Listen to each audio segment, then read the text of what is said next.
So this is from the torque worksheet, Physics 12. Here's number 5. You have this beam. You have a 5 kilo mass and a 3 kilo mass. And they're pulling down with 50 newtons of force and 30 newtons of force, about. And this distance is 1 meter, and the question is, where do you put this pivot so that it's balanced? If you're kind of intuitive, you might just say, well, it's going to be the ratio between 5 and 8, or sorry, 5 and 3. And that kind of works. If you're more mathy and you really need to know, no, I got to know this is going to work. The torque this way, counterclockwise, has to equal the torque that way, clockwise. So you say counterclockwise equals clockwise, and this is 30 times d1, and then 50 times d2, because those will be your distances from the pivot. Notice that this d2 is 1 meter minus d1. We do that so that we can get an equation with just one variable. And once you put that in, then it's some pretty easy math. And it looks like this because we just add this 50 d1 over to this side. And that equals to 50, and then it's just really a little bit of math solving for dy. And you end up with 0.625, which is 62.5 centimeters. Yes, Anna? In the equation, it doesn't say that it's 1 meter. It tells you in the question that it's a meter stick, which is a little bit of a tricky, because I don't actually say 1 meter, but I guess I'm hoping you know that a meter stick is 1 meter. On a test, you could ask me that and I would tell you. But if that's what's confusing you, that's easy fix. Okay, so here's number 6.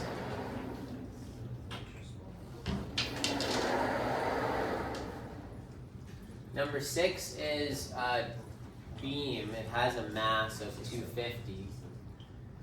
So we treat that 250, even though it's uniformly distributed, you treat it as if it's just in the middle. And it's pulling down. It's like a person standing right in the middle of a beam that's pulling down here. It's 5 meters across, and we put a 650 Newton mass 1.5 meters from the edge.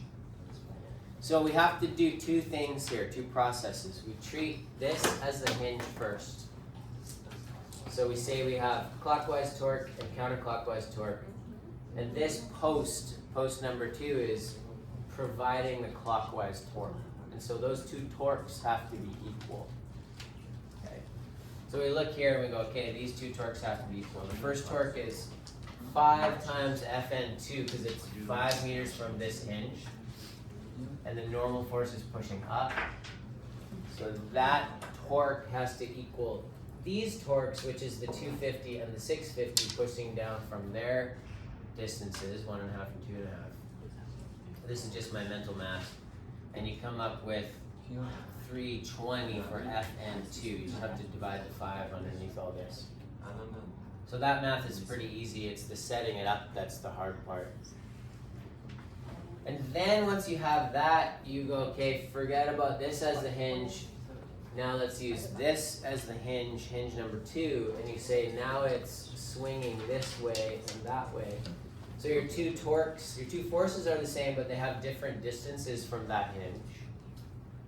And now it's this post that's creating the upward torque that has to be balanced.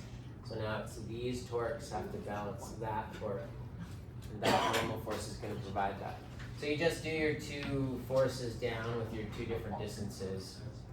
That has to equal 5 times this force upwards, because it's 5 meters from the first or the second hinge.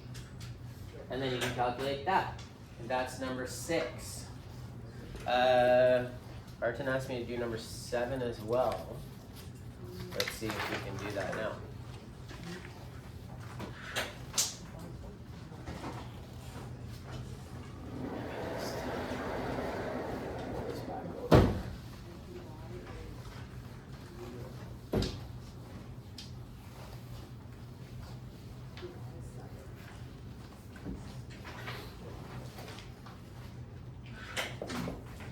So number 7 has a diving board. person on the end of it. There's a post at the end, and there's a post a half a meter in, and the whole thing is 2 meters long. And it's a 400 Newton diving board. So we put that in the center. And this is a 75 kilogram diver, so we'll call that 750 newtons if we round 9.82 G. So what are the forces acting on each support? So we have to kind of say this is a hinge, and then this could also be a hinge. So let's call that, this one, hinge 1, and we'll call this one hinge 2. So this is 1, this is 2. So this is all just equaling torques. I only have 1 minute left. So hinge 1, you go clockwise equals, or counterclockwise equals clockwise.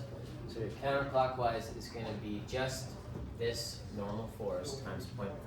So it's 0.5 times Fn2, and that's going to equal the 2 torques down, which is going to be, this is in the middle, so it's 1 meter times 400 plus 750, but it's times 2 meters.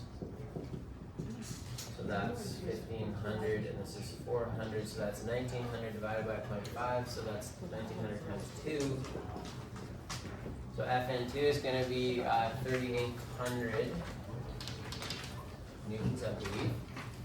And then if you go to hinge 2, now you pretend this doesn't exist, so now you have counterclockwise torques and clockwise torques. So counterclockwise torques is just going to be this, that normal force, and it's going to be that hinge is pushing up. So you're going to say 0.5 Fn1 is equal to, and now it's 0.5 times 400, because it's only 0.5 from this post. Our class is ending that. And finish this, and that's 1.5 times 750. So that's 1. That's 200.